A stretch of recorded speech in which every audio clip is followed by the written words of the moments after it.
దేవుని పరిశుద్ధ సంఘమును ప్రియులైన మీ అందరికీ తనైన దేవుని నుండి ప్రభువైన యేసుక్రీస్తు నుండి కృపయు సమాధానమును అనుగ్రహింపబడాలని దేవుని మనస్ఫూర్తిగా వేడుకుంటూ ఉన్నాను. లూకా సువార్తలోనికి మీరు వచ్చినట్లయితే పోయిన వారం మనం ఎక్కడ ప్రారంభించుకున్నామో అక్కడి నుంచి ముందుకు కొనసాగుదాం. లూకా సువార్త 12వ అధ్యాయము.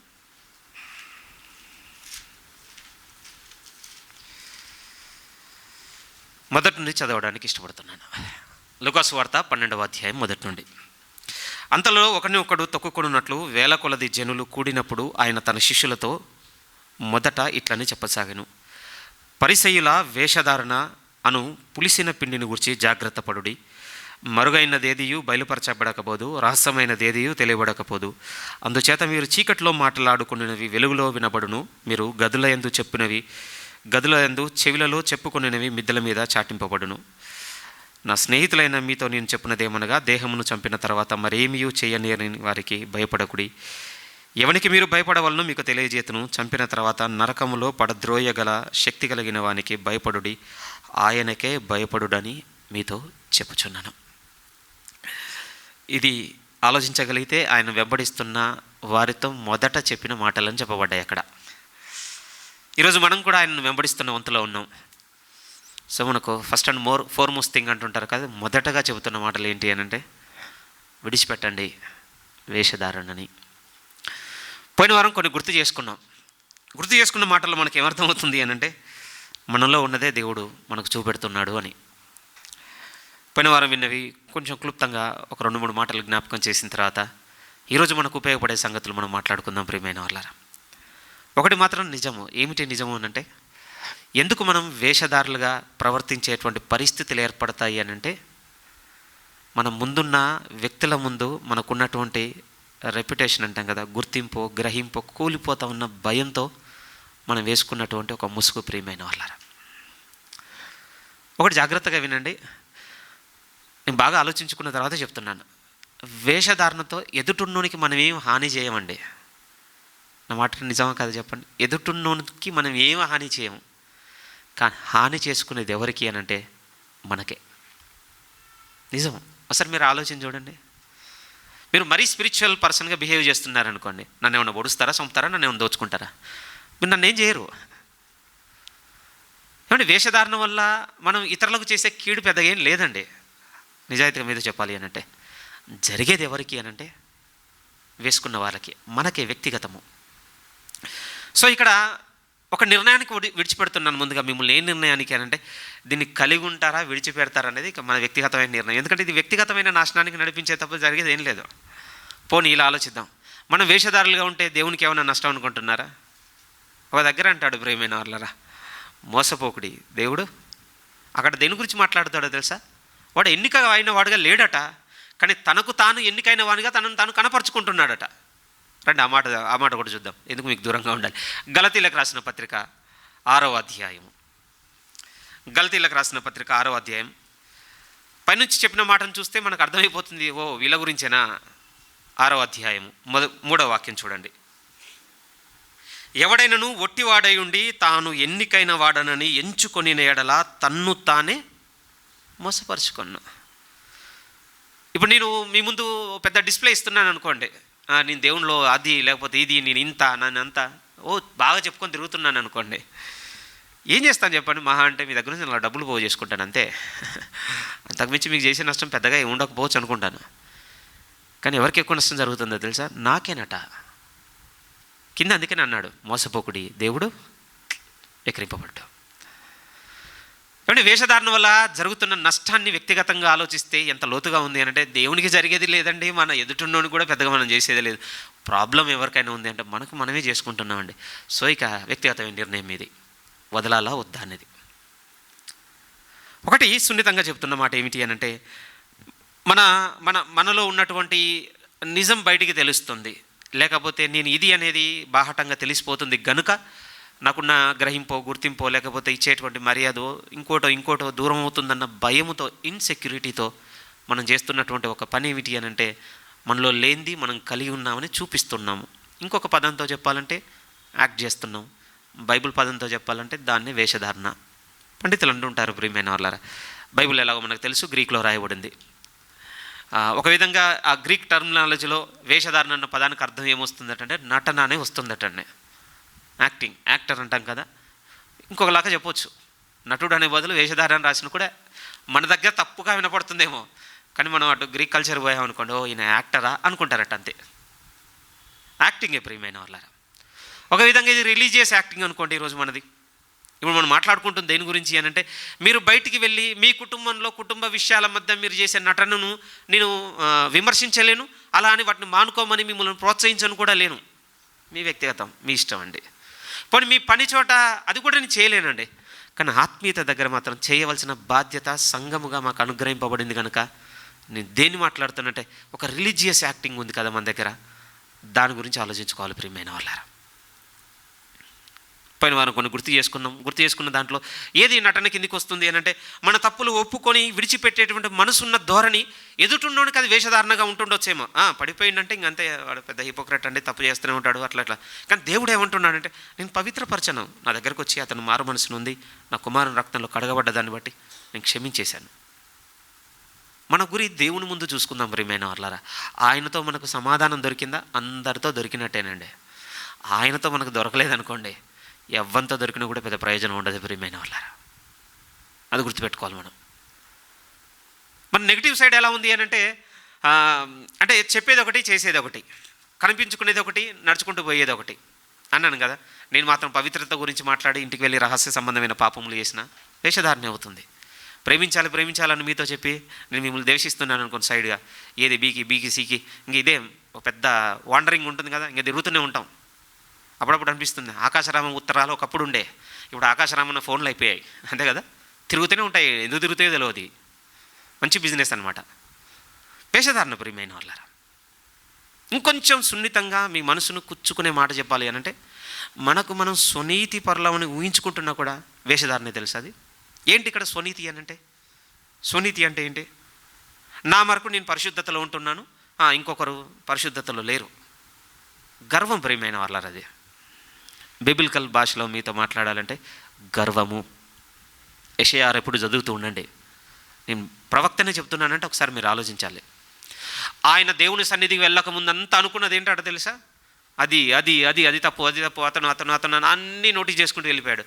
ఒక్కసారి దేవుని సన్నిధికి ప్రజెన్స్కి వెళ్ళిపోగానే ఇంకేం పదాలు లేవు, ఒకే ఒక మాట వచ్చింది ఆయన నోటి నుంచి, నేనే అపవిత్రమైన పెదవులు గలవాడను. అయిపోయింది. మనకు మనము స్వనీతిగా ఊహించుకుంటున్నాం అనుకోండి, వేషధారణ కొండబద్దలు కొట్టినట్టు చెప్తున్నాను మీతో. అయిపోయిన వారం విన్న మాటలు.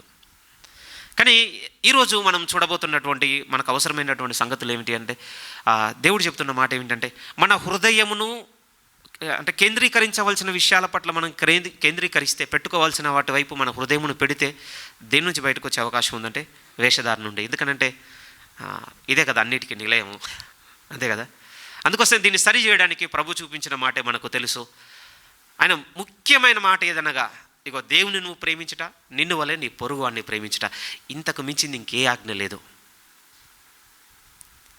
ఆ దేవుణ్ణి ప్రేమించే విషయంలోనూ మన పొరుగు వాడిని ప్రేమించే విషయంలోనూ దేవుడు దేన్ని కోరుతున్నాడు అనంటే ఒక నిష్కపటమైన హృదయమును కోరుతున్నాడండి.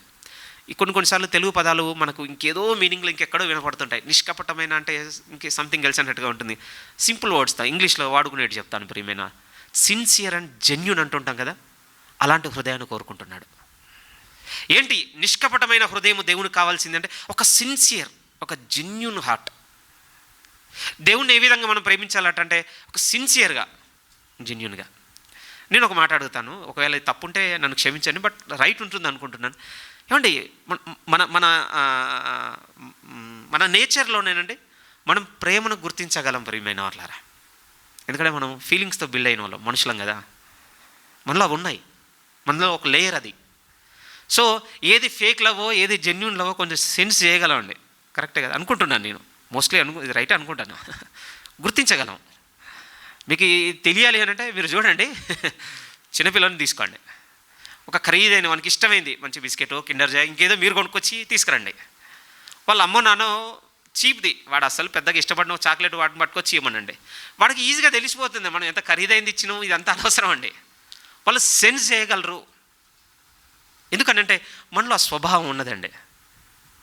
ఎందుకు ఈ మాట చెప్తున్నానంటే, దేవుణ్ణి నేను సిన్సియర్గా ప్రేమిస్తున్నానా లేదా అనేది తెలుస్తుంది ప్రియమైన వాళ్ళారా.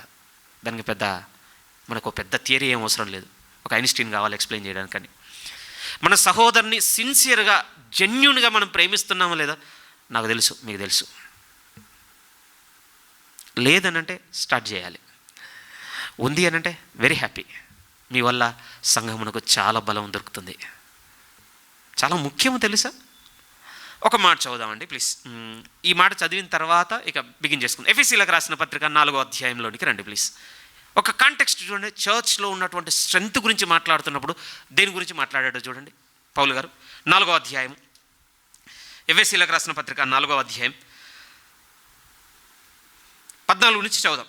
14 అవసరం లేదు, చదువుదాం.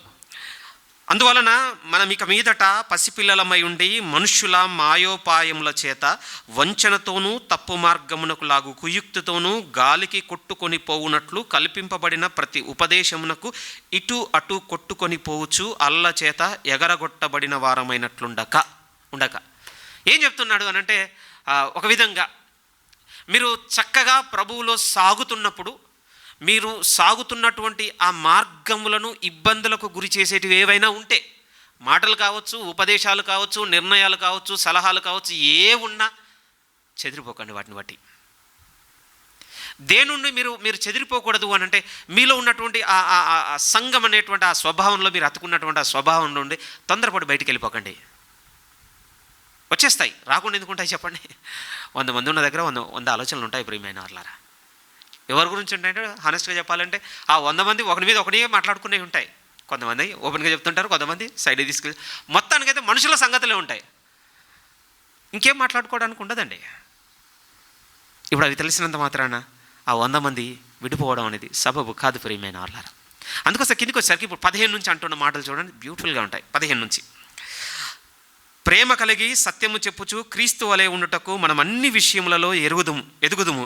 ఆయన శిరస్సు అయి ఉన్నాడు. ఆయన నుండి సర్వ శరీరము చక్కగా అమర్చబడి తనలోనున్న ప్రతి అవయము తన పరిమాణము చొప్పున పనిచేయుచుండగా ప్రతి కీలు వలన కలిగిన బలము చేత అతుకబడి ప్రేమయందు తనకు క్షేమాభివృద్ధి కలుగునట్లు శరీరమునకు అభివృద్ధి కలగజేసుకొనుచున్నది.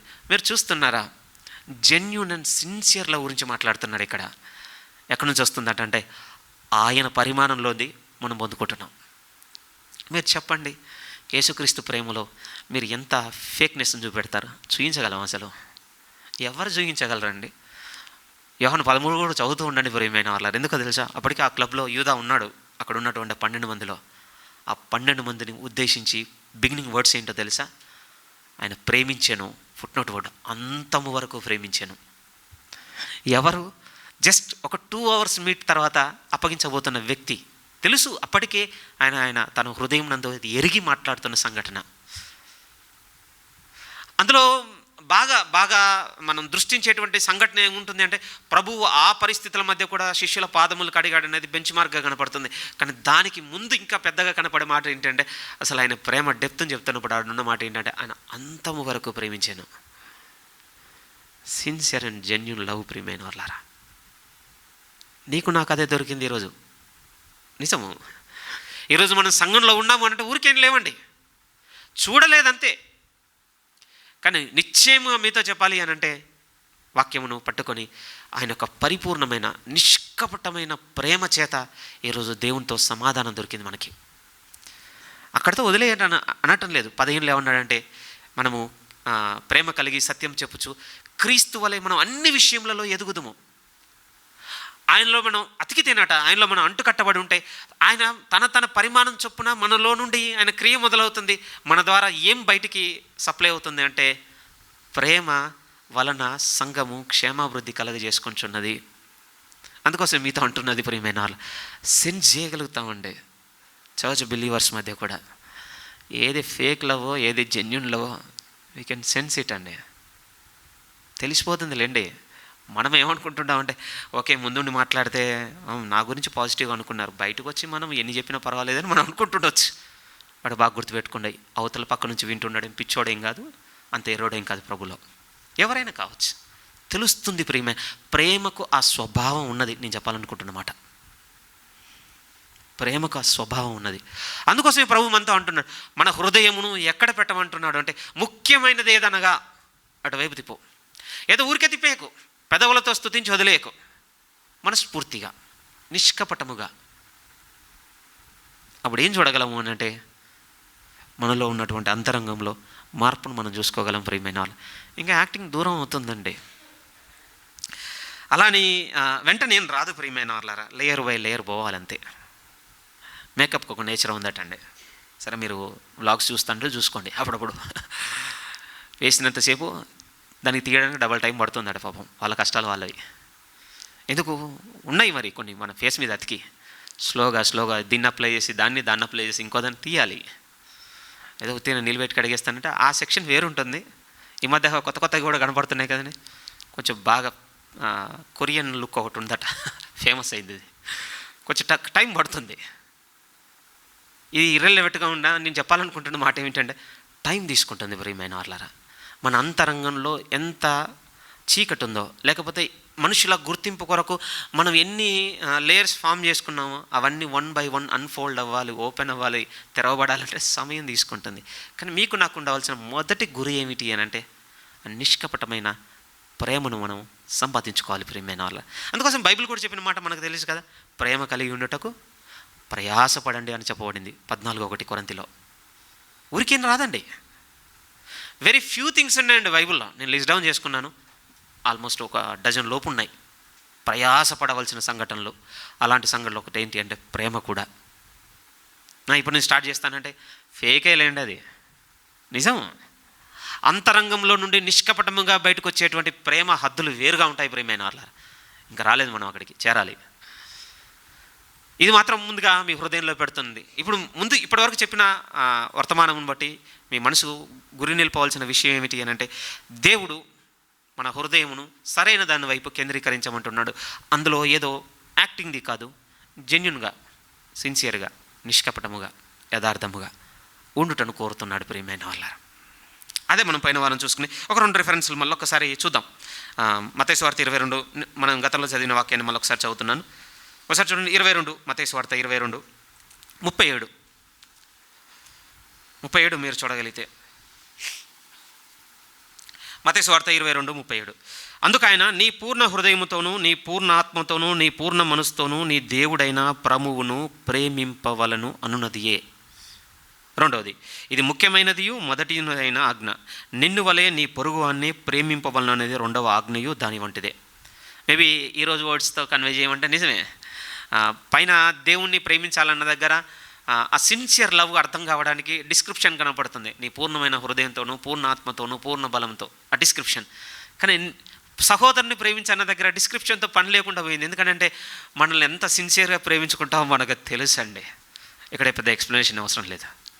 అందుకోసం చెప్తున్నాడు, నిన్నులా నీ పొరుగుని ప్రేమిస్తే సిన్సియర్ లవ్, అది జెన్యూన్, అది ఉద్దేశపూర్వకంగా మిమ్మల్ని మీరు ఏమైనా అసహించుకుంటారా? ఉద్దేశపూర్వకంగా మీకు నచ్చని మీరు ఏమైనా చేస్తారా? ఇంపాసిబుల్ అండి, చేయలేము మనం. చెయ్యకు నీ సహోదరుని కూడా. అదే చెప్పాలనుకుంటున్నాడు దేవుడు. ఈవెన్ రోమపత్రిక, ఈ మాట కూడా ఒకసారి రిమైండ్ చేసుకుందాం చూడండి. రోమపత్రిక 12వ అధ్యాయము చాలా ముఖ్యమైన చాప్టర్ అండి. మీరు బైబిల్లో కొన్ని పెట్టుకోండి ప్రియమైన వాళ్ళారా.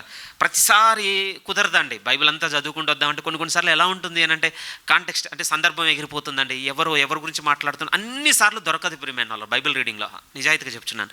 అందుకోసం మీరు ఏం చేయండి అని అంటే, కొన్ని ప్రైమ్ చాప్టర్స్ కొన్ని పెట్టుకోండి మీ జీవితంలో. కొన్ని చాప్టర్స్ ఇవే పెట్టుకోవాలని నేనేం చెప్పను, కానీ కొన్ని ఉండాలండి మన జీవితంలో.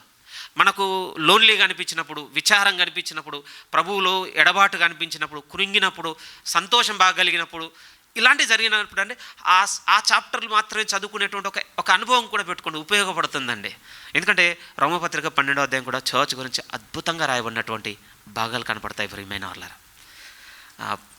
యాక్చువల్లీ మీకు చూపించాల్సింది 13వ అధ్యాయంలోది 13వ అధ్యాయము 9 చూడండి ప్లీజ్. రోమిలకు రాసిన పత్రిక 13వ అధ్యాయం 9. ఎలా అనగా, వ్యభిచరింపవద్దు, నరహత్య చేయవద్దు, దొంగిలించవద్దు, ఆశింపవద్దు అనునవి మరి ఏ ఆజ్ఞ అయినా ఉన్న ఎడల అది నిన్ను వలె నీ పొరుగువాన్ని ప్రేమింపవలనను వాక్యంలో పరిపూర్ణంగా ఇమిడి ఉన్నాయట. చూడండి, మీరు చెప్పండి, మిమ్మల్ని మీరు దొంగతనం చేసుకుంటారా? అట్లాంటిది ఉంటుందండి అసలు? ఇంపాసిబుల్ కదా. మిమ్మల్ని మీరు పొడుచుకుంటారా? కష్టం అండి. మిమ్మల్ని మీరు తిట్టుకుంటారు పోనీ అద్దం ముందు నిలబడి, ఒకటి రెండు అనుకోగలము, ఆ తర్వాత మన మీద మనకే సిగ్గనిపిస్తుంది, నేనేది నన్ను తిట్టుకోవడం ఏంటి. ప్రభు కూడా అదే అంటున్నాడండి. ఒక సేవకుడు ఇలా చెప్పిన తర్వాత అర్థమైంది, ప్రియమైన వాళ్ళారా, నిజమే లోపించింది నాలో. ఒక విధంగా అంటండి, మనకిచ్చినటువంటి 10 కమాండ్మెంట్స్ ఉన్నాయి కదా, 10 ఆజ్ఞలు.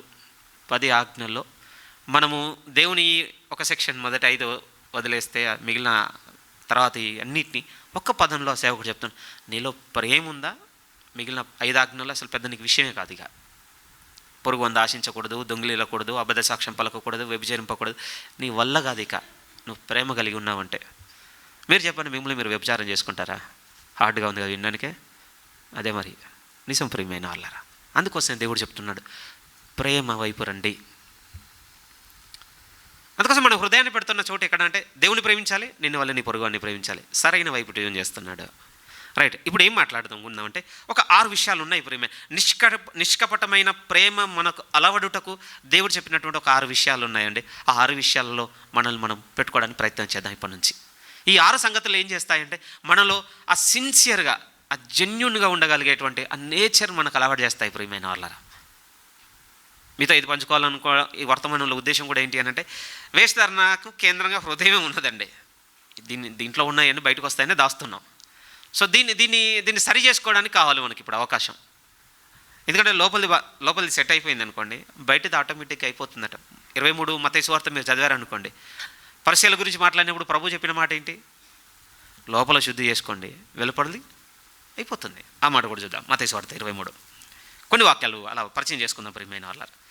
మత్తయి సువార్త 23 వాస్తవానికండి వేషధారణ గురించి మాట్లాడినప్పుడు వర్స్ బై వర్స్ మాట్లాడుకోవాలి 23. కానీ మీ ముందున్నోనికి అంత అర్హత లేదు ప్రియమైన వాళ్ళ, అందుకని నేను చెప్పడం లేదు. ఒకసారి చూద్దాం ఈ వాక్యాన్ని. మత్తయి సువార్త 23వ అధ్యాయము 25-26 వాక్యాలు చూడండి. 25-26. అయ్యో వేషధారులైన శాస్త్రులారా, పరిసయ్యులారా, మీరు గిన్నెయు పల్లెమును వెలపట శుద్ధి చేయుదురు గాని అవి లోపల దోపుతోనూ అజితేంద్రియత్వముతోనూ నిండియున్నవి. ఆ తర్వాత అన్నమాట, గుడ్డి పరిసయుడా, గిన్నెయు పల్లెమును వెలపల శుద్ధి అగునట్టుగా ముందుగా వాటి లోపల శుద్ధి చెయ్యుము. భలే రాయబడింది కదా. వెలుపలది శుద్ధి అయిపోతుందట అండి ఏది జరిగితే, లోపలిది శుద్ధి చేస్తే. ప్రాక్టికల్గా మనం బయట చూసామనుకోండి, ఇంట్లో కూడా మన ఇంట్లో బౌల్స్ ఉన్నాయి, ప్లేట్స్ ఉన్నాయి. మీరు ఓన్లీ ఇన్సైడ్ ఎక్కడికి పెట్టండి, బయట అలానే ఉంటుందండి, అంతే కదా. బయట ఉండాల్సిన మురికి అంత అట్లా ఉంటుంది. కానీ దేవుడు ఇక్కడ మాట్లాడుతుంది, సాదృశ్య రూపంగా చెప్పింది స్వభావం గురించి కనుక. మీరు లోపల శుద్ధి చేసుకోండి, ఆటోమేటిక్గా బయటికి లోపల ఉన్నదే వస్తుంది ప్రియమైన వాళ్ళ. అనేక మార్లు మనకు బైబిల్లో చెప్పిన మాటలు మనకు తెలుసు కదా. హృదయం నిండిన దాన్ని బట్టే నోరు మాట్లాడుతుంది. వస్తాను కట్టండి, ఇక్కడున్న ఈ చిన్న గ్యాప్కు జిప్పేయగలిగితే 70% తీర్పు లేదటండి మనకి. పొండిక జస్ట్ ఇక్కడున్న గ్యాప్కు జిప్పేసుకోగలిగితే రేపు దేవుని ముందు ఒక 70% తీర్పే లేదట మనకి. చాలా విచిత్రంగా ఉన్నా ఒకసారి మీరు ఆలోచించి చూడండి. మనకు చెప్పబడిన రోమపత్రిక ఆల్మోస్ట్ 14 అక్కడ రాయబడిన దాంట్లో కూడా ప్రతి వాడు విమర్శ దినమున తన వ్యర్థమైన ప్రతి మాట గురించి, మత్తయి 12లో ఉన్న మాట లెక్క ఒప్ప చెప్పవలను మాటని బెంచ్ మార్క్గా పెడుతుంటాడండి. పూర్వపు సేవకులు ఒక పరిశుద్ధ సేవకుడు అనే మాట ఏంటంటే, ఇక్కడ మనం మాట్లాడుతున్నామండి, రేపటి రోజున రెండోసారి కూడా మనం వింటామంటండి. విచిత్రం అనిపించింది నాకు, అది భయం కూడా అయింది. ఎన్ని మాట్లాడేసాం ఉంటుంది. ఒకటైతే ఉంటుంది ప్రియమైన, మనకున్న వీక్నెస్లో ఒక వీక్నెస్ ఏముంటుందంటే, పేదగారు వాళ్ళ కొంచెం లూజ్ టంగ్ మనకుంటుంది. నేను కాదన్నాను, కానీ అక్కడ ఆగిపోవాలన్నది దేవుని ఉద్దేశం అయితే కాదు. అది నేను చెప్పాలనుకుంటున్నది. చూద్దాం ఏం చెప్పబడింది. మనం నిష్కపటమైన హృదయమును కలిగి ఉండుటకు, ఒక సిన్సియర్ అండ్ జెన్యూన్ హార్ట్ మనలో ఎదుగుటకు, మనం ఏ విషయాల పట్ల మనల్ని మనం సరి చేసుకోవాలని కొన్ని సందర్భాలు చూద్దాం ప్రియమైన వారు. ముందుగా ఓల్డ్ టెస్ట్మెంట్ బిగిన్ చేద్దాం. ఒకసారి యెహోషువ గ్రంథంలోనికి మీరు వస్తే, భక్తుడైన యెహోషువ మాట్లాడుతున్న మాటలు ఈ సమయంలో మనకు ఉపయోగపడతాయి ప్రియమైన వాళ్ళారా. ఏం చెప్తున్నాడో చూడండి. మొదటి విషయంగా యెహోషువ గ్రంథము చివరికి మీరు వస్తే, అయిపోయింది ఆయన టైం, ఓల్డ్ అయిపోయాడు, పెళ్ళయింది, పిల్లలు వచ్చేసారు. కానీ ఏమైపోయింది పరిస్థితి అంటే, పిల్లలు ఆయన వలె ఇశ్రాయేలును నడిపించేటువంటి పరిస్థితుల్లో లేరండి. అది రిపీట్ అవుతుంటుంది ప్రియమైన. ఈయన దగ్గర రిపీట్ అవుతుంది, సమూయేలు ప్రవక్త దగ్గర రిపీట్ అవుతుంది. ఐ డోంట్ నో, మరి అది ఎందుకుందో తెలియదు. అలాంటి సంఘటన ఒకటైతే జరిగింది. కానీ ఇక్కడ మాట్లాడుతున్నప్పుడు ఈ భక్తుడు మాట్లాడుతూ అంటున్న మాటలు 24వ అధ్యాయము 14 నుంచి కొన్ని వాక్యాలు చూద్దాం. యెహోషువ గ్రంథము 24వ అధ్యాయం 14 నుంచి ఆయన చెప్తున్న మాట, మీరు యెహోవా యందు భయభక్తులు గలవారై ఆయనను నిష్కపటముగాను సత్యముగాను సేవించుచు మీ పితరులు నది అద్దరిని ఐగుప్తులో సేవించిన దేవతలను త్రొలగదీసి యెహోవాని సేవించుడి. మొదటిది ఏంటో తెలుసా అండి? మొదటి సూచనగా నిష్కపటముగా దేవుణ్ణి ప్రేమించిన మన పొరుగువాన్ని ప్రేమించాలన్న ముందు ఏం చెప్తున్నాడు అనంటే, మనలో సత్యం ఉండాలట. రెండో విషయం అంటున్నాడంటే, మనం ఆరాధించుకుంటూ లేకపోతే మనం వెంబడించుకుంటూ వస్తున్నటువంటి విగ్రహములను విడిచిపెట్టండి అని వాళ్ళతో చెప్తున్నాడు. ఆ రోజు వాళ్ళకి అంటే ఆరాధించేటువంటి దైవ సంబంధంగా ఉన్నటువంటి ఆచారాలకు సంబంధించిన విగ్రహాలు ఆ రోజు ఉన్నాయి. ఈరోజు ఆచార సంబంధమైనవి మనకు ఉండకపోవచ్చు, కానీ ఆలోచనపరమైనవి చాలా మన దగ్గర ఉండిపోయాయి ప్రియమైన వాళ్ళారా. నాకు రెగ్యులర్ బైబిల్ రీడింగ్ అవుతుంది. నేను రాహేల్ గారి గురించి అదే ఆలోచిస్తూ ఉండే. ఎందుకు పట్టుకొచ్చింది అసలు? వాళ్ళు అయ్యే కొన్ని తెచ్చుకుంటుందండి ఆవిడ. నాకు అసలు అర్థం కాని విషయం. ప్రేయర్ చేసినట్టుగా ఏం రాయవాలేదండి, చదువుతున్నప్పుడు అసలు దొరకలే. మరి ఎందుకు తెచ్చుకుంది ఆవిడ? నాకు ఒకటే అనిపించింది, మేబీ మనం పోయి ఒకదాన్ని మొక్కపోవచ్చు, మనం పోయి ఇంకోటి చేయకపోవచ్చు, బట్ మన ఆలోచనలు కొన్ని క్యారీ అవుతుంటాయండి. నేను మీ ముందు పెట్టాలనుకుంటున్న విషయాలు అవి. ఆలోచనలు కొన్ని ఉన్నాయి ప్రియమైన వాళ్ళారా. కొన్ని ఆచారాలు ఉన్నాయి, అందులో కొన్ని ధర్మాలు ఉన్నాయి, కొన్ని సాంప్రదాయాలు ఉన్నాయి, కొన్ని కట్టుబాట్లు ఉన్నాయి. వంశం అని, కులం అని, సమాజం అని, మన వర్గం అని, మన కమ్యూనిటీ అని. ఇది ఫిజికల్గా అండి. పోనీ ఏమైనా స్పిరిచువల్గా ఏమైనా వదిలేసామంటే తెలియకుండానే మనకు సంబంధించినటువంటి కొన్ని కన్వీనియన్సెస్ క్యారీ చేస్తూనే ఉంటామండి. దేవుని దగ్గర కూడా అర్హతలు ఉండొచ్చు, మీకున్నటువంటి మంచి తలాంతును బట్టో లేకపోతే ప్రభులో మీ సామర్థ్యమును బట్టో కొన్ని క్యారీ చేస్తుంటామండి. మన చుట్టూ తిరుగుతుండాలి అవి. వాళ్ళ పెద్ద డైలాగులు రాసినట్టు నా చుట్టే తిరుగుతుంది అన్నట్టు అట్లా ఉండాలన్నమాట మనకి. అవి ఎవరన్నా టచ్ చేశారనుకోండి, ఎక్కలేని ఇన్కన్వీనియన్స్, దెబ్బకు మూడ్ ఆఫ్ అయిపోతామండి. వెంటనే మూడ్ ఆఫ్. దాన్ని చూపిస్తుంటాం ప్రియమైన వాళ్ళారా. ఎందుకు అనంటే మన హృదయంలో కొన్ని ఉన్నాయి కట్టుబాట్లుగా. చాలా విచిత్రం అనిపిస్తుంది. ఏ విషయం అనంటే, అసలు బైబిల్లో ఉన్న వాళ్ళు మనలాగా ఎప్పుడు అఫెండ్ అవ్వలేదు అసలు. ఒకవేళ అఫెండ్ అయి ఉంటే అంటే అభ్యంతరం అంటే కొంచెం అవమానంగానో లేకపోతే అఫెన్స్ అన్న దాన్ని ఇంకా కన్వే చేయడం అలా అయినప్పుడల్లా అసలు ఎట్లా ఓవర్కమ్ అయ్యారు వాళ్ళంతా. దాని నుంచి బయటికి ఎలా వచ్చారు అనేది తినేస్తుంటుందండి. ఎందుకంటే వాళ్ళు మనకంటే ఎక్స్ట్రీమ్ కండిషన్స్ని ఫేస్ చేసారు ప్రియమైన వాళ్ళారా. ఒకసారి మీరే ఆలోచించండి. ఆయనే కట్టిన సంఘంలో ఆయన గుర్తించడం లేదంటే అసలు పౌలు గారు ఎట్లా ఫీల్ అవ్వాలి? వేరేలా ఉండాలండి. మీరు కొరింథీ పత్రికలో ఇప్పుడు అవుతుంది కదా, నాకు బాధ కలిగేది అదే ప్రేమ. అరే విలన్ బెక్ చేసుకోవడం ఏంటి అసలు? వచ్చి మిమ్మల్ని బతిమలాడుకుంటున్నాను, మిమ్మల్ని వేడుకుంటున్నాను. ఎలా ఓవర్కమ్ చేస్తారు వీళ్ళు? వాళ్ళలో అట్టి విగ్రహం లేవు ప్రియమైన వాళ్ళారు. అంతే. ఇంకా నేను చెప్పాలనుకుంటున్నమాట, వాళ్ళ హృదయము దేవుని ఎడల ఎలా ఉంది అనంటే ఆయన ఎడల భయభక్తులు కలిగి నిష్కపటముగాను సత్యముగాను ఆయనను సేవించుటకు వారి హృదయంలో ఉన్నటువంటి వ్యర్థమైన వాటన్నింటినీ, విగ్రహ రూపంగా ఉన్న వాటన్నింటినీ విడిచిపెట్టేశారట. మీరు నేను విడవగలమా? విడుస్తానన్న నిర్ణయం మీకు నాకుంటే నిష్కపటముగాను సత్యముగాను దేవుని ప్రేమించడం మొదలు పెడతాం మనం. నిజమా? దేవుని దగ్గర దేవునికి సంబంధించిన వింటున్నప్పుడు అంతసేపు మనకేం ప్రాబ్లం ఉండదండి. ఎందుకంటే ఆయనకు మనకు గొడవలు అస్సలు లేవు. ఇక్కడ సమస్య ఎవరికి ఉంటుందో తెలుసా? అదే భాగాన్ని తీసుకొచ్చి సహోదరుని చెప్తున్నాను అనుకోండి, మనకు అస్సలు మింగుడు ప్రియమైన వాళ్ళారా. ఎందుకంటే మనకు ప్రాబ్లం వీళ్ళతో ఉంటుంది. దేవుని దగ్గర మనం ఇలా మారాలి, మనం ఇలా చేయాలని అందరికీ ప్లీజింగ్గా సంతోషకరంగానే ఉంటాయండి ఆ మాటలు. కానీ అవే మాటలు ఫ్లిప్ చేసి మన కంటెంపరీ టైంకి తీసుకొచ్చి నీ తోటి సహోదరునితో ఇలా ఉండాలని చెప్పామనుకోండి, అస్సలు నాకు మింగుడు పడదు, మీకు మింగుడు పడదు. మారదాం ప్రియమైన వాళ్ళారా. చాలా దూరంగా ఉన్నాం ఇంకా క్రైస్తవునిగా పిలువబడుటకే. తెలుసా? చాలా దూరంగా ఉన్నాం. ఒక పరిశుద్ధ సేవకుడు ఒక కొటేషన్ చెప్పి ఉన్నాడు. ఆయన ఉన్నాడు అంటే ఆయన జీవితంలో ఉన్నట్టండి బైబిల్ తర్వాత అత్యధికంగా చదివిన పుస్తకం ఏదైనా ఉందంటే యాత్రికుని ప్రయాణం చదివానన్న స్టేట్మెంట్ చదివిన తర్వాత నాకు ఆసక్తి కలిగింది ప్రియమైన వాళ్ళారా. మళ్ళీ ఓపెన్ చేసి మన సిద్ధపరిస్థ స్థలంలో ఉంటే కూర్చొని చదువుతున్నాను బిగినింగ్ పేపర్స్. మొదటి 2-3 పేజీల్లోనే ఆయన ఒక టైటిల్కి ఎలిజిబుల్ అయిపోయింది అనిపించిందండి. నేను క్రిస్టియన్ అని సాగిపోతున్నాడట. అరే ఈ పేరుకే ఇంత దూరంగా మిగిలిపోయామేంటి మనం? మన నిర్ణయాల్లో, ఆలోచనలో, ఇంకా లోకపు పోకళ్ళు విడిచిపెట్టడంలో, XYZ వీటన్నిటిలో ఎన్ని విగ్రహములు ఉన్నాయి మన చుట్టూ. బయట ఉన్న వాళ్ళకి సంబంధించినటువంటి లేకపోవచ్చు ఆ బండలు రాళ్ళు, కానీ వాటికంటే స్థిరమైనవి దేవుడు తప్ప ఇంకెవ్వరు కూయదోలిని కూలగొట్టలేని కట్టుకుంటున్నాం కదా. అందుకోసమే యెహోషువ గారు మాట్లాడుతూ ఉంటున్నారు. కిందికి వచ్చేసరికి ఇంకో మాట కూడా అంటాడండి. ఆ మాట కూడా చదువు. మళ్ళీ ఒకసారి కనెక్టివిటీ కోసం 14-15 చదువుతాను, కొనసాగింపుగా 14 నుంచి. మీరు యెహోవా యందు భయభక్తులు కలిగిన వారే ఆయనను నిష్కపటముగాను సత్యముగాను సేవించుచు మీ పితరులు నది అద్దరిని ఐగుప్తులో సేవించిన దేవతలను విగ్రహములను యెహోవాను తొలగదిరసి యెహోవానే సేవించుడి. యెహోవాను సేవించుట మీ దృష్టికి కీడని తోచిన యెడల మీరు ఎవరిని సేవించెదరో, నది అద్దరిని మీ పితరులు సేవించిన దేవతలను సేవించెదరో, అమోరీల దేశమున మీరు నివసించుచున్నారే వారి దేవతలను సేవించెదరో, నేడు మీరే కోరుకొనుడి. మీరెవరిని సేవింప కోరుకొనినను నేను నా ఇంటి వారును యెహోవాను సేవించెదము అని. కానీ ఈయన స్టాండ్ మాత్రం ఎలా ఉంది అంటే, ఇంత చెప్పిన తర్వాత కూడా పోతానంటే ఫోన్ మరి మీ ఇష్టం ఇంకా, అంతే కదా. ఎవరు బలవంతం చేస్తారండి? తెలుగులో సామెత ఉంది కదా మనకి, గుర్రాన్ని ఆడదాకా తీసుకెళ్ళాలంట, నీళ్ళకి అడిగి తెస్తామండి. తాగాలన్నా తాగొద్దనేది దాని ఇష్టం. సంఘ నాయకులుగా ఉన్నవారు సంఘంని ఎక్కడికి తీసుకెళ్ళగలరు? ఇది దేవుడు పెట్టిన మన మార్గం, మనం నడుచుకోవాల్సిన రీతి ఇది. బలవంతం ఏం చేయలేమండి. చేసామనుకోండి చీరలని ఖాళీ అయితే మా తెలుసు. అంతమించి ఏముంటుంది ఇక్కడ? యెహోషువ కూడా అదే అంటున్నారు, నేనును నా ఇంటి వారును వదలనైతే వదలు. మొదటగా మీకు చెప్తున్నది, మొదటగా మనము నిష్కపటముగా మన హృదయము దేవుని వైపు మనం గురి పెట్టుటకు ఈ వేషధార నుండి బయటకు వస్తే దేవుడు చెప్తున్నాడు, సత్యముతోనూ ఆయనను సేవించుట, మన హృదయంలో ఉన్నటువంటి విగ్రహములను మనం తోలివేసుకున్నట.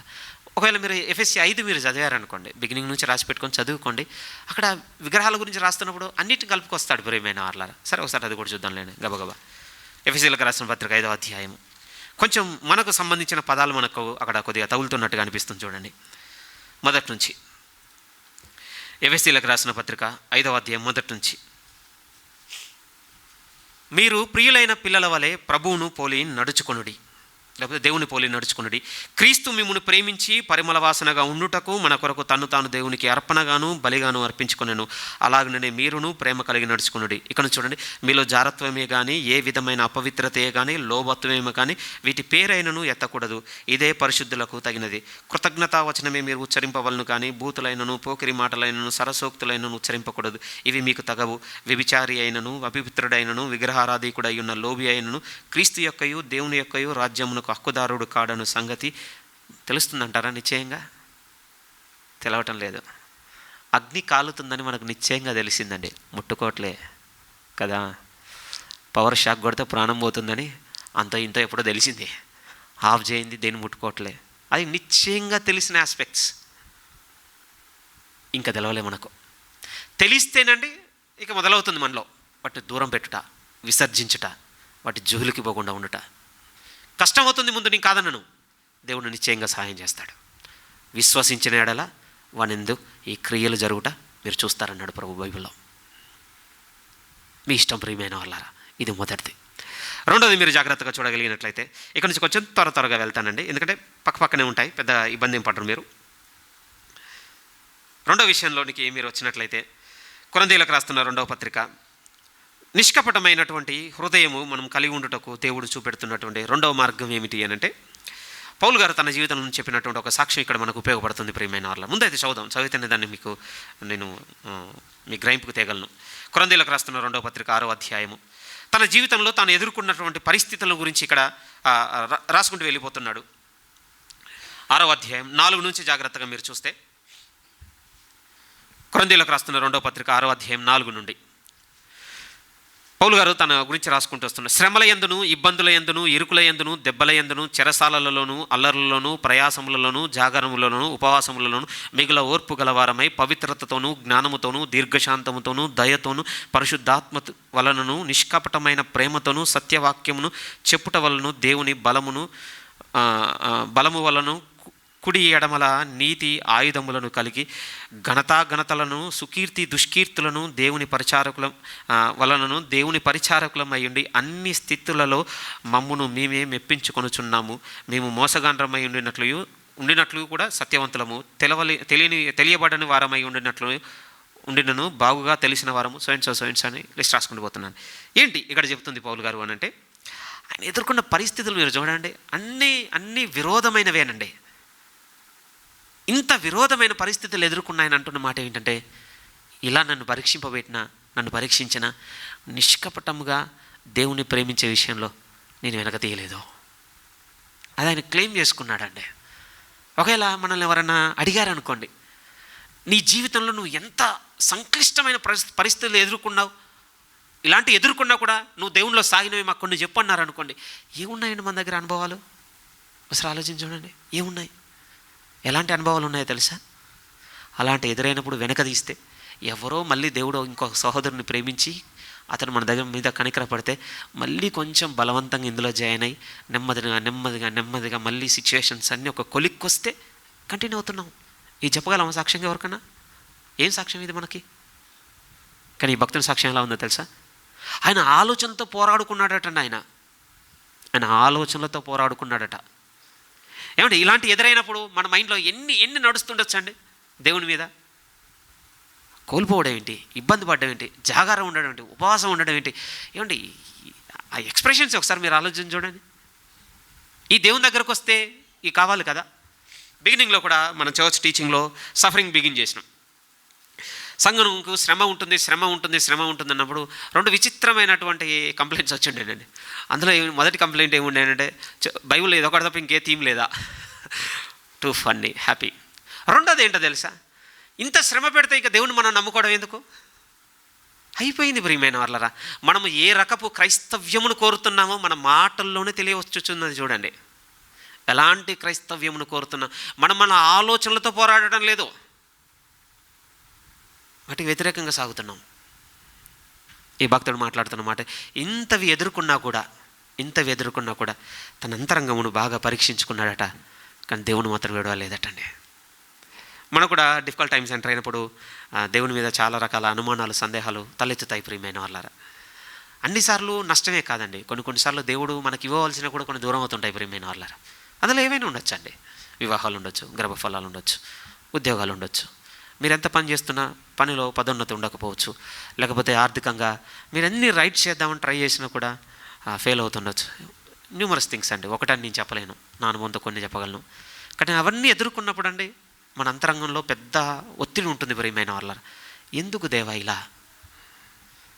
కానీ ఈ భక్తుడు మాత్రం ఏం చేశాడు తెలుసా? ఇన్ని ఎదుర్కొన్నా కూడా ఎంత క్లెయిమ్ చేసుకున్నాడు. ఆ పదాలు చూడండి, 6వ వాక్యం మళ్ళొకసారి చూడండి, 6 మళ్ళొక్కసారి. పవిత్రతతోనూ, జ్ఞానముతోనూ, దీర్ఘశాంతముతోనూ, దయతోనూ, పరిశుద్ధాత్మ వలన నిష్కపటమైన ప్రేమతోనూ. సచ్ ఏ బ్యూటిఫుల్ వర్డ్స్ అండి. ఎంత డిఫికల్ట్ టైమ్స్ ఎదుర్కొని ఆయన రాస్తున్నటువంటి ఆ గుణములు ఎంత ముద్దుగా ఉన్నాయో చూడండి. నేను వదలలేదు. ఆయన ఆ నిష్కపటమైన హృదయము కలిగి ఉండుటకు 2వ సాధన ఏం కనపడుతుందంటే, తను ఎదుర్కొన్న పరిస్థితుల మధ్య తన ఆలోచనలతో పోరాడుకున్నాడు అని తెలుస్తుంది.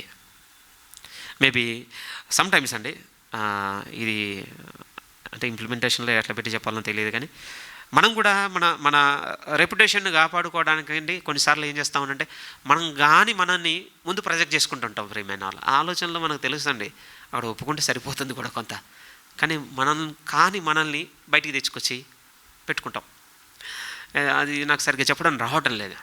మనకు తెలుసు మన అంతరంగంలో మన ఆలోచనలు చెప్తున్నాయి, అందులో నువ్వు సగం కూడా లేవు కర్ణాకర్, తప్పుగా ఉంది, బట్ ఒప్పుకుంటామండి మనం. ఈయన చేయలేదట, అందుకోసం ధైర్యంగా చెప్పగలదు, నేను నిష్కపటమైన ప్రేమతో ఆయన ప్రేమించగలిగి ఉన్నాను. సో 2వ సాధనగా మీ ముందు ఉపయోగపడేది ఏం చెప్తున్నానంటే, దయచేసి పోరాడదామండి మన ఆలోచనలతో.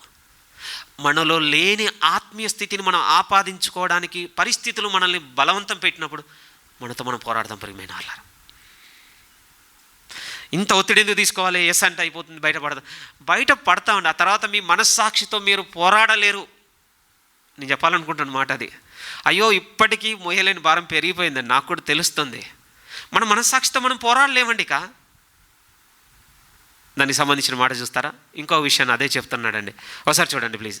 ఇదే కొరింథీయులకు రాస్తున్న మొదటి పత్రిక 3వ విషయాన్ని మాట్లాడుతున్నప్పుడు ఆయన ఎంత గొప్ప సంగతిని రాస్తున్నాడో మీరు చూడండి. కొరింథీయులకు రాస్తున్న 2వ పత్రిక 2వ అధ్యాయము, సరే 1వ అధ్యాయం 12 మీరు చూడండి. 12 మా అతిశయం ఏదనగా లౌకిక జ్ఞానమును అనుసరింపక దేవుడు అనుగ్రహించు పరిశుద్ధతతోనూ నిష్కాపట్యముతోనూ దేవుని కృపనే అనుసరించి లోకములో నడుచుకొంటిమనియు విశేషముగా మీ ఎడలను నడుచుకొంటిమనియు మా మనస్సాక్షి సాక్ష్యం ఇచ్చుటయే. ఇవ్వగలదా చెప్పండి ఇది మనకి? ఎవరు కన్విన్స్ చేయగలుగుతారు చెప్పండి మన మనస్సాక్షిని? ఎవరైనా ఒప్పించగలుగుతారు అనుకుంటున్నారా? సత్యం మాత్రం ఒప్పించగలదండి మనస్సాక్షిని. తెలుసా మీకు ఆ విషయం? ఒకసారి మీరే చూడండి. మనం అది కాదు, ఉదాహరణకు చెప్తున్నాను.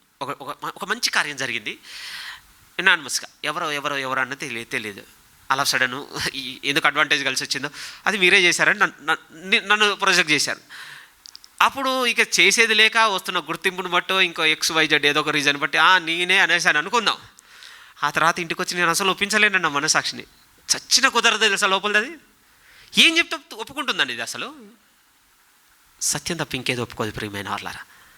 అదే సంఘటన ఇది ఎలా జరిగిందంటే, ఆ వంతులో నేను కూడా నిలబడి నాకు కూడా తెలియదని ఉంటే ఇంటికి వస్తే దీన్ని కన్విన్స్ చేయడం చాలా ఈజీ, సింపుల్. ఎందుకంటే సత్యం కనుక.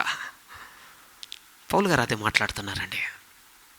మూడో సంఘటనను మన ముందు ఏం పెడుతున్నాడంటే, ఒక నిష్కపటమైనటువంటి ఆ ప్రేమను కలిగి ఉండుటకు మన హృదయమును మనం సంరక్షించుకోవడానికి చూపెడుతుంది. ఏంటంటే, మీ మనస్సాక్షిని నిష్కపటముగా నిర్దోషంగా పెట్టుకోండి. ఇక్కడ చేయబెట్టండి. మళ్ళీ ఇక్కడికి వద్దాం. కానీ ఒకసారి తిమ్మోతితో చెప్తున్న మాట కూడా ఇక్కడ మనకు అవసరం. ఒకసారి జ్ఞాపకం చేసుకుందాం. తిమ్మోతికి రాసిన మొదటి పత్రిక 1వ అధ్యాయము. ఒప్పుకుంటాను ప్రియమైన వాళ్ళారా, ఇందులో అసలు చాలా చాలా చాలా తక్కువ అనుభవం నాకున్నది. ఇది చాలా ముందుకెళ్ళిన తర్వాత మీతో మాట్లాడాల్సిందైనా గ్రహించవలసిన సందర్భమైనా. కాకపోతే ఈ విషయాల్లో నాతో పాటుగా సాగుతారని పోయిన వారం మీతో చెప్పాను కదా, నాతో పాటుగా నిర్ణయం తీసుకునే వరకు ఉపయోగపడుతుందని మీతో మాట్లాడుతున్నాను. అంతకుమించి ఏం లేదు. ఇది ప్రసంగంగా గ్రాంటెడ్గా చెప్తుంది అయితే కాదు. ప్రసంగంగా అంటే ఇక ఇది నేను కలిగేశాను, ఇది నేను చెప్పేశాను అన్న ధోరణి అయితే నా హృదయంలో లేదు. ప్రభువే దీనికి సాక్షి. కానీ ఉపయోగపడతాయని. ఒకసారి చూడండి, తిమోతికి రాసిన మొదటి పత్రిక 1వ అధ్యాయం 5 నుంచి మీరు చూస్తే ఇక్కడ కూడా మాట్లాడుతున్నప్పుడు పౌలు గారు ఏమంటాడు, ఉపదేశ సారమేమనగా పవిత్ర హృదయం నుండి, మంచి మనస్సాక్షి నుండి, నిష్కపటమైన విశ్వాసం నుండి కలుగు ప్రేమయే. ఆ జెన్యూన్ అండ్ సిన్సియర్ లవ్ గురించి మాట్లాడుతున్నప్పుడల్లా ఆ వస్తున్న పదాలు మీరు చూస్తున్నారా? Biblical words.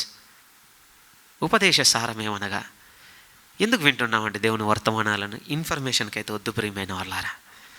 లోకంలో చాలా ఇన్ఫర్మేషన్ ఉంది. ఇన్ఫర్మేషన్ గురించి సొలొమోను ఒక మాట అంటాడు తెలుసా? ఏమంటాడు తెలుసా? చివరికి అన్ని కాలిపోవాల్సిందే. నిజం. విస్తారంగా రాయబడ్డాయని పుస్తకాలు. ఏముంది అందులో? ఇన్ఫర్మేషన్ ఏముందండి? మనకు గ్రూపులో పెడుతుంటాడు కదా అన్నప్పుడప్పుడు గుండోండి, యోవల్ నోవా హరారి. ఆయన కూడా బైబిల్ పర్స్పెక్టివ్ ఇన్ఫర్మేషన్ అంటాడండి, అంతే. అందులో ఉన్నదంతా సమాచారం అంతే. వాళ్ళు చూసే పర్స్పెక్టివ్ అలా ఉందండి. ఒకవేళ మనది కూడా జస్ట్ ఇన్ఫర్మేషన్ అనుకోండి, పోద్ది ప్రియమైన వాళ్ళ ఉపయోగమే లేదు. ఇది ఎందుకు వింటున్నాం మనం? ఇక్కడ చెప్పబడింది వింటున్న దానివల్ల బయటికి రావాల్సింది పవిత్ర హృదయం నుండి, నిర్దోషమైన మనస్సాక్షి నుండి, పదాలు మిస్ అవుతున్నాను, మళ్ళొకసారి చదువుతున్నాను. అక్కడ అంటున్నాను, పవిత్ర హృదయం నుండి, మంచి మనస్సాక్షి నుండి, నిష్కపటమైన విశ్వాసం నుండి కలుగు ప్రేమది. జెన్యూన్ అండ్ సిన్సియర్ లవ్కి వేసి చూపెడుతున్నాను. మీ మనస్సాక్షిని నిర్దోషముగా పెట్టుకోనండి. మంచికి మంచిగా ఉండాలి, చెడుగానే ఉండాలి. నిజాయితీ కావాలి ప్రియమైన వాళ్ళారు. ఇక్కడ కష్టమేనండి, చాలా కష్టమే. నిజాయితీ అంత సులువు అయిందేం కాదు, అంత సులువు కాదు ప్రియమైన వాళ్ళారు. కానీ ప్రభుతో నడిస్తే ఇది సాధ్యమవుతుంది. కనుక ఈ ప్రభుతో నడుద్దాం. మొదటిది ఏమంటున్నాడు అని అంటే, దేవుణ్ణి నువ్వు నిష్కపటముగాను సత్యముగాను ఆయన సేవించు మీ ముందున్నటువంటి విగ్రహములను తొలగించుకోనండి. అవి కలిగి ఉంటే మళ్ళీ వేషధారణ మన జీవితంలోనికి వస్తుంది. ఇశ్రాయేల్ అందరూ అదే సాగిపోయారండి. మలాకు వచ్చేసరికి మీరు చూస్తారు కదా, దేవుడు ఏమడిగాడు? బల్లులు అడిగాడా? తీసుకొచ్చి పెట్టేద్దాం. కుంటిదే గుడ్డిదే డజంట్ మ్యాటర్. ఎవరికి కావాలో గుడ్డిదైతుంది, గుడ్డిదైతుందండి. మీరు అడిగారు, మేము తెచ్చాం, అంతే. అలానే ఉన్నాం. మళ్ళీ అది వేషధారణే. దాని నుంచి బయటకు వచ్చుటకు తొలగించేయండి. మీ హృదయంలో ఉన్న విగ్రహంలో తొలగించేయండి. దేవుని వైపు నిష్కపటమైన ప్రేమతో సత్యంతో ఆయన సేవించండి.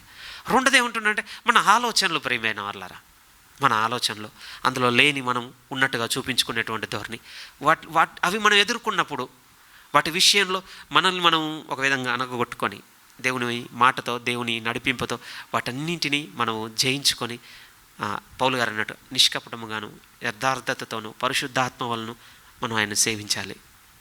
మన ఆలోచనతో మనం చాలా పోరాడుకోవాలని అంత చిన్నవి కావు, చాలా టైం పడుతుంది. మీకు చాలా అనుభవంతో చెప్పాలి అని అంటే మొదలు పెడుతున్నాను. మూడోది ఏం చెప్తున్నాడు అని అంటే, మీ మనస్సాక్షి నిర్దోషంగా పెట్టుకోనండి, నిష్కపటమైన ప్రేమను కలిగి ఉండటం. అనేస్లీ అండి, ఇవన్నీ మీకు సహోదరుని ఆస్పెక్ట్లో చెప్పాలి. నేను దేవుని ఆస్పెక్ట్లో చెప్తున్నాను. సహోదరుని ఆస్పెక్ట్లో చెప్తే అందరం అఫెండ్ అవుతామండి. సమస్యలు ఇవే మనవి, తెలుసా? ఇందాక మీతో అన్నాను, దేవునితో ఎవ్వరికి ప్రాబ్లం లేదండి.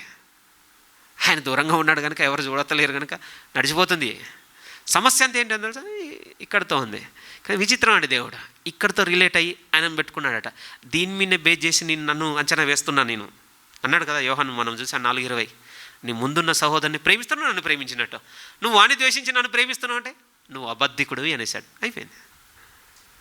మాట్లాడాలి, పెద్ద వయసు వచ్చిన తర్వాత మాట్లాడాలి. అప్పుడే మీకు ఎక్కుతుంది, నాకు ఎక్కుతుంది. లేకపోతే మనం వినం ప్రియమైన వాళ్ళ. ఇక 4వ విషయానికి సాగుదాం. మూడోది అయితే నిర్దోషమైన మనస్సాక్షిని చూపెడుతున్నాడు. మనం ఒకసారి చదువుదాం మళ్ళీ. కొరింథీయులకు రాస్తున్న 2వ పత్రిక 1వ అధ్యాయం 12 మళ్ళీ ఒకసారి చదువుతున్నాను ప్లీజ్. మా అతిశయం ఏదనగా లౌకిక జ్ఞానమును అనుసరింపక దేవుడు అనుగ్రహించు పరిశుద్ధతతోనూ నిష్కాపట్యముతోనూ దేవుని కృపనే అనుసరించి లోకములో నడుచుకొంటిమనియు విశేషముగా మీ ఎడల నడుచుకొంటిమనియు మా మనస్సాక్షి సాక్ష్యమిచ్చుటయే. కొన్నిసార్లు దేవునితో బాగున్నాం అనడానికి మన మనస్సాక్షి ఒప్పుకుంటుండొచ్చాం, కానీ రెండో స్టేట్మెంట్కి ఒప్పుకుంటుందా మన మనసు?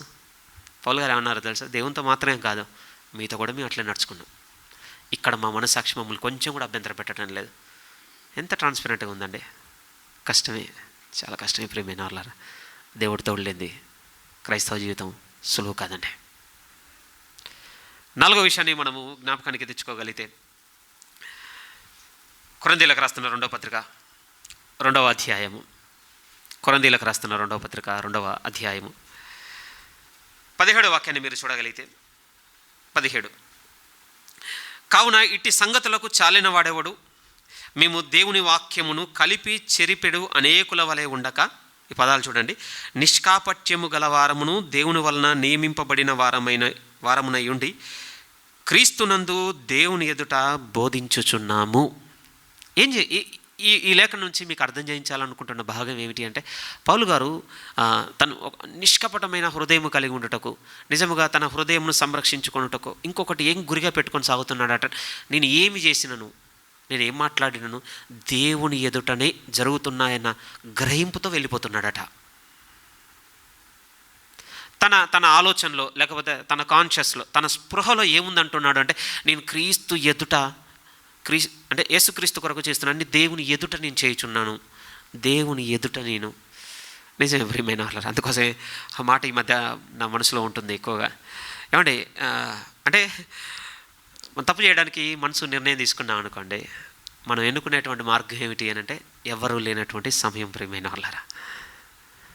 ఫిజికల్గా మనతో ఎవరు ఉండకపోవచ్చట నా సమయంలో, అప్పుడే మనల్ని నోటీస్ చేసేటోళ్ళు ఎక్కువ ఉంటారటండి. నిజం. అంటే ఒక విధంగా ఇంకా దేవుని కంటి నుంచి మనం ఏం తప్పించుకోగలం చెప్పండి? హెబ్రీ 4:13 ఉన్న మాట ఏంటో తెలుసా? ఆయన కనపడని సృష్టమే లేదటండి. ఆయనకు కనపడని సృష్టమే లేదట అసలు. 139 కీర్తన చదివిన కూడా దావీదు గారు ఏమని రాస్తాను, నేను ఎక్కడికి పోగలను, నేను ఎక్కడికి పోగలను, ఎక్కడికి పోయినా నీ కనుదృష్టి దగ్గరే ఉన్నాను, పడుకున్నాను, లేచినను, నడిచినను, పనికి పోయినను, సమస్తము. ఒకవేళ నేను నిద్రపోతున్న ఆలోచనలు కూడా నువ్వు పరీక్షించున్నావు, ఒకవేళ నేను పాతాళమందుకు దిగినా కూడా నీ కన్ను చూస్తుంది. నేను ఎక్కడికి పోగలను చెప్పు అసలు? గుర్తుంటుంది మనకి? మిమ్మల్ని ప్రశ్నిస్తున్నాను కూడా నన్ను నేను ప్రశ్నించుకుంటున్నాను ప్రియమైన వాళ్ళ. నిజము, గుర్తుంటుందా?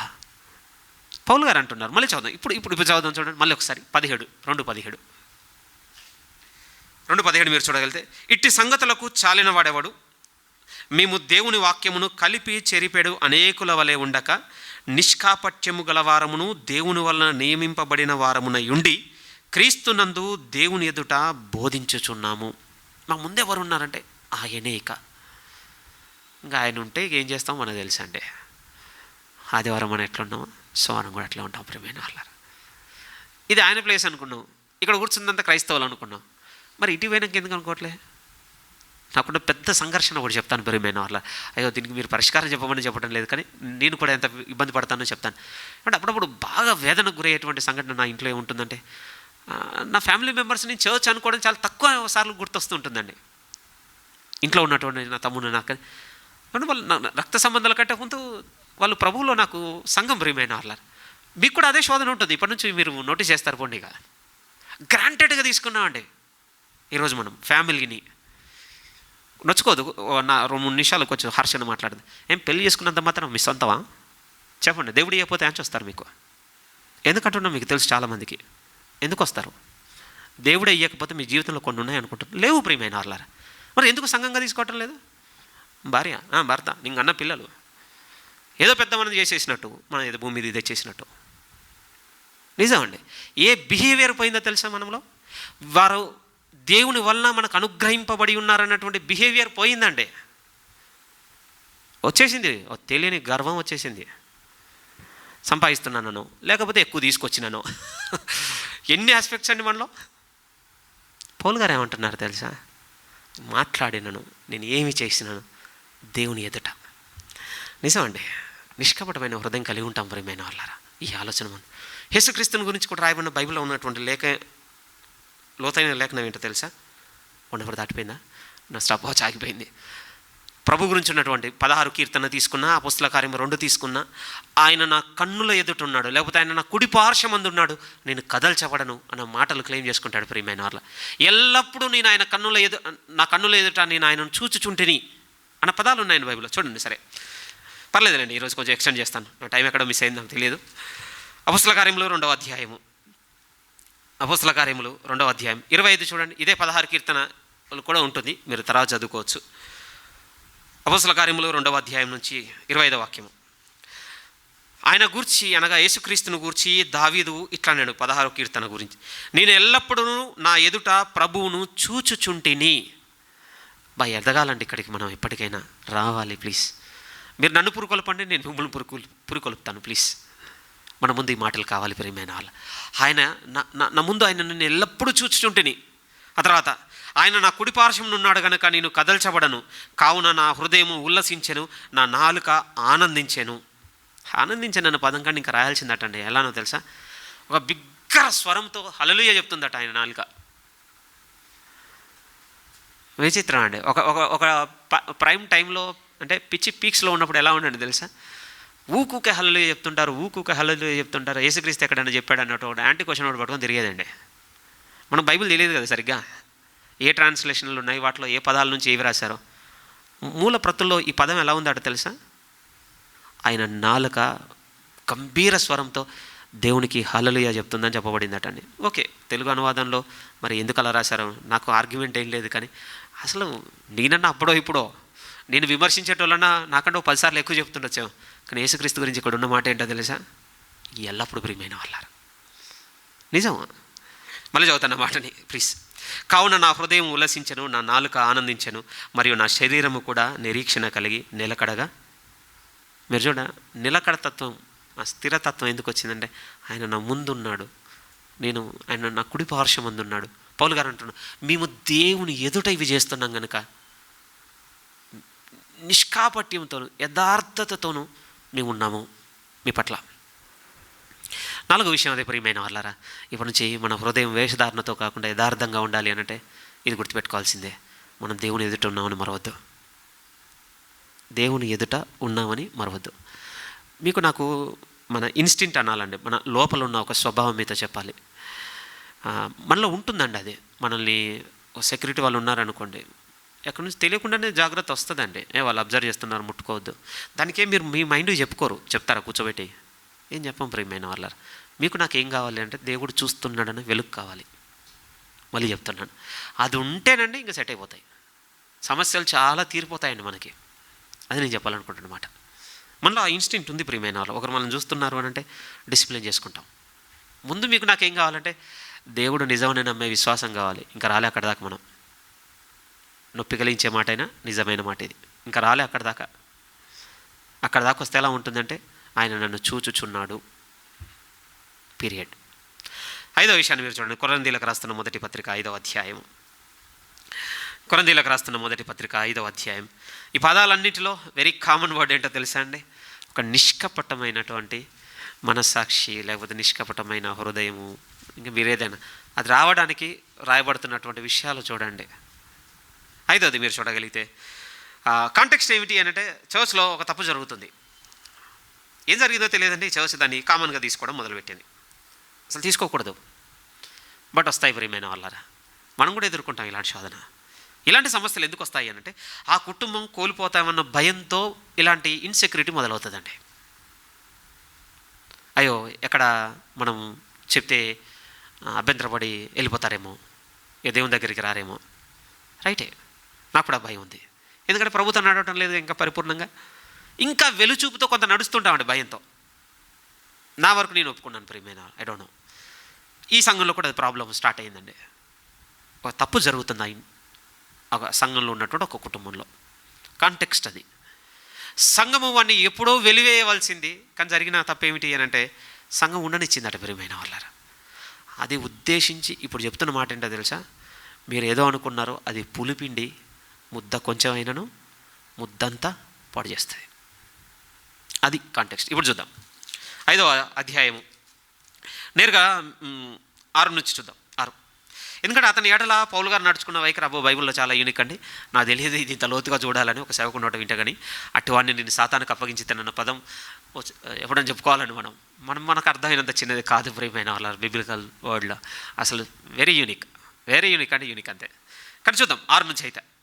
మీరు అతిశయించుట మంచిది కాదు, పులిసిన పిండి కొంచెమైనను ముద్ద అంతయు పులేజేయనని మీరు ఎరగరా? మర్చిపోతున్నాం ప్రియమైన వాళ్ళ. నాకు ఆ భయం ఉన్నది. రేపు నేను చాలా విషయాలను బట్టి దేవుని ముందు లెక్క చెప్పాలి. దీని పట్ల కూడా సంఘంలో మా నాయకత్వంలో జరుగుతుందండి తెలియకుండానే. కొంత భయమే. మీరు చెప్పండి, ఒకప్పుడు సంఘ నాయకులు డిసిప్లిన్ చేసినట్టుగా ఇప్పుడు చేస్తే మీరు ఉంటారనుకుంటున్నారా? నేనే ఉండను ప్రియమైన వాళ్ళ. అక్కడే తెలిసిపోతుంది విశ్వాసిగా కూడా లేవండి మనం. లేవండి ఈరోజు మనం. మీరు ఎరగరా? బైబిల్ చదువుతలేమని అర్థం. చదివితే తెలిసిపోతుంది మనకి. ప్రభు కూడా వేషధారణను పులిపిండిని గురించి జాగ్రత్త కలిగి ఉండనని అన్నాడు కదా. అది కూడా సమస్య అదేనండి. ఓకే, నేను ఒక మాట చెప్తాను ప్రియమైన వాళ్ళ. మన జీవితంలో అంటే జీవితమును అంటే ఒక సర్కిల్గా మొత్తం 100% తీసుకుంటే 100 అంటే జీవితం అన్ని విషయాల పట్ల మీరు వేషధారణతో ఉన్నారని నేను అనను. కానీ మన జీవితంలో ఒక్క సంఘటన చాలట, లేకపోతే ఒక్క విషయం చాలట. ఒక్క ఏరియాలో మనం వేషధారిగా ఉంటే దానికి ఉన్న పవర్ ఎంత అనంటే అది మన ముద్దంతటిని పులి చేస్తుంది ప్రియమైన వాళ్ళారా. ఏది సబబు చెప్పండి? యాంపిటేషన్ అని ఒక పదం ఉంది, మీకు తెలుసు. ఏం జరుగుతుంది అంటే లోపల కుళ్ళిపోతుంది. ఒక దగ్గర నుంచి మొదలైంది. ఏం చేయాలి? తీసేయాలండి. చాయిస్ మీదే. అమ్మో సుకుమారమైన కాలండి, చాలా గొప్పదండి, ఇంకోటి మీరు చెప్పారనుక మీకు కర్మ పోండి, మరి ఇంకా ఇది మొత్తాన్ని లేపేస్తుంది. అప్పుడు మీకు తెలుసా అండి, అలాంటి సంఘటనలు మనం ఏం చేస్తామంటే డాక్టర్ కంటే ఎక్కువ మనం త్వరపెడతామటండి. తీసేయండి ప్లీజ్, అయిపోయింది కదా, అమ్మో మొత్తం పోతుందంటే తీసేయండి దీన్ని. దేవుని దగ్గర కూడా ఈ మనసుతో పోదాం ప్రియమైన వాళ్ళ. మనలో ఒక దగ్గర కావాలండి, యాంపిటేషన్ కావాలి. మనలో ఆ వేషధారణ దగ్గర అది ఉన్న ఆస్పెక్ట్ కావాలి ప్రియమైన వాళ్ళ. అది మొత్తం దేవుడు తీసేయాలి. ప్లీజ్ పోయి అడుగుదామండి. ఇంకేం చెప్తాను చెప్పండి, ఎందుకంటే మేలుకోరి. మీరు బాగా గుర్తుపెట్టుకోండి, ఆ ఒక్క విషయమును దాచి మిగిలిన 99 విషయాలు మీరు హానెస్ట్గా, జెన్యున్గా, గొప్పగా ఉండొచ్చు, యథార్థంగా ఉండొచ్చు, మంచి మనసుతో ఉండొచ్చు, నిష్కాపట్యంగా ఉండొచ్చు, ఎన్నైనా జరుగుతుండొచ్చు ప్రియమైన వాళ్ళారా. మీరు ఈరోజు మిమ్మల్ని పురికొల్పుతున్నాను, రేపన్న రోజున మీరు నన్ను కూడా ఇలా పురికొల్పండి ప్లీజ్. కానీ నేను చెబుతున్న మాట ఏమిటి అని అంటే, అది పులిసిన పిండి కొంచెం ముద్ద మొత్తాన్ని తినేస్తుందండి. ఇప్పుడు చదువు 6 నుంచి. మీరు అతిశయించుట మంచిది కాదు, పులిసిన పిండి కొంచెమైనను ముద్దంతయు పులేజేయనని మీరు ఎరగరా? మీరు పులిపిండి లేని వారు గనక కొత్త ముద్ద ఉటకై ఆ పాతదైన పులిపిండిని తీసి పారవేయుడి.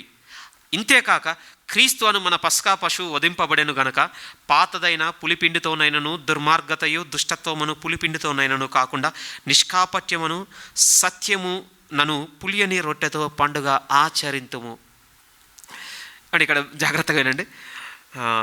ఈ పులిపిండికి ఉన్నటువంటి నేచర్ ఏంటంటే, బై ఛాన్స్ మీలోనికి మంచిది వచ్చిందనుకోండి, మంచి పిండి వచ్చిందనుకోండి, ఇది ఏం చేస్తుందటంటే దానిలో ఉన్న పులిసిన స్వభావం వల్ల ఆ మంచిదాన్ని కూడా చెడు చేస్తుంది అంటున్నాడు. ఉదాహరణకి ప్రియమైన వాళ్ళ, ఈరోజు ఒక నిర్ణయం తీసుకున్నాం మనం, ఇంక ఏవైనా సరే ఇక సహోదరుని ప్రేమించాలని నిర్ణయం మీరు తీసుకున్నారు.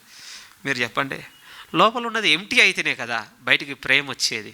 ఇప్పుడు దేంతో ఫిల్ అయ్యింది ఇదంతా? అక్కడ ఉన్నాయి క్లియర్. దుర్మార్గతయు దుష్టత్వమును కొన్ని పులిసిన భాగాలు ఉండిపోయాయి లోపల. ఇవి పోలేదనుకోండి లోపల నుంచి బయటికి, మంచిది బయటికి రాదు ప్రేమైన వాళ్ళారా. మేబీ ఇక్కడ మనం వాడేటువంటి పెద్ద తొడుగు ఏంటో తెలుసా? పలకరిస్తుండొచ్చండి, వందనాలు బ్రదర్, బాగున్నారా, ఫ్యామిలీ అంతా ఎలా ఉంటుందో ఆత్మీయంగా. మీకు నాకు తెలుసు లోపల ఏం జరుగుతుందో. దుర్మార్గత దుష్టత్వం అని ఈ పులిసినవి తీసేయకుండా ఒకవేళ అవి అలానే పెట్టుకొని బయటికి మాట్లాడుతున్నవన్నీ మోసమే, వేషధారణే.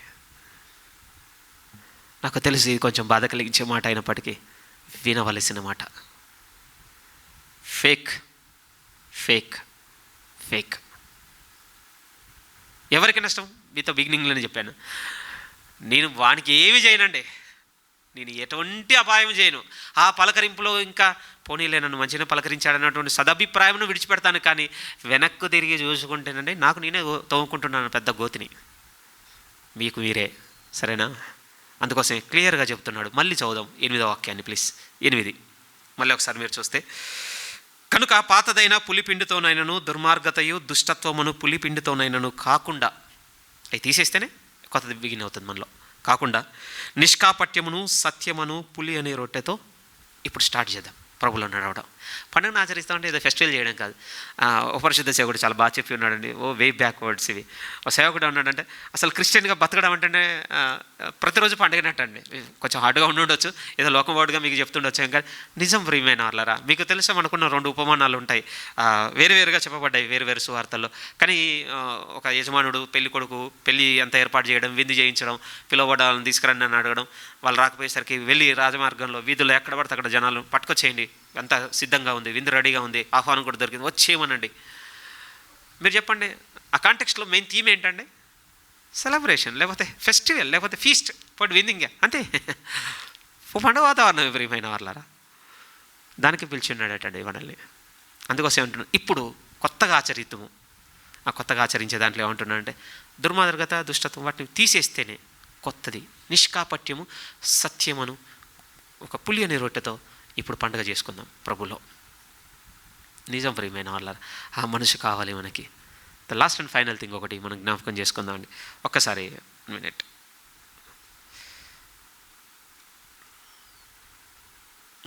ఇదొకటి ఇంపార్టెంట్ ప్రియమైన వాళ్ళ. పేతురు గారు రాసిన రెండవ పత్రిక మొదటి అధ్యాయము.